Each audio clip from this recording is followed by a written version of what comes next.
हा आहे रिठद ते शिरपूर दरम्यानचा रस्ता.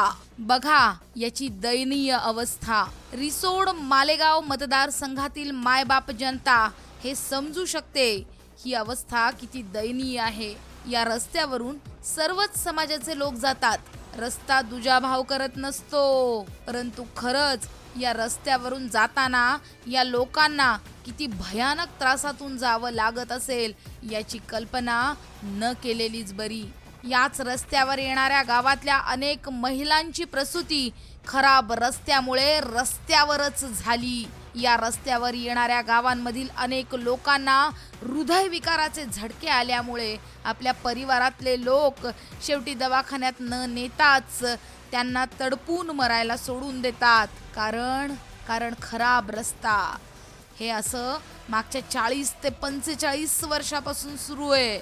परंतु सदैव स्थानिक आमदारापासून यांना निराशाच पदरी आली आहे आणि शेवटी कंटाळून या रस्त्यावर येणाऱ्या गावातल्या जनतेनं मरण यातना स्वीकारल्या.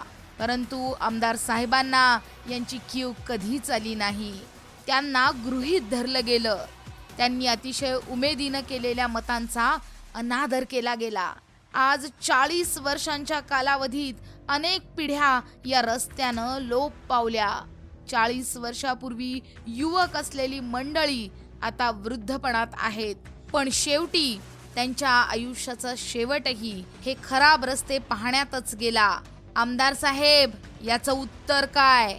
भावनिक राजकारण करून या लोकांनी 40 वर्ष भोगलेल्या मरण यातना दूर होतील का?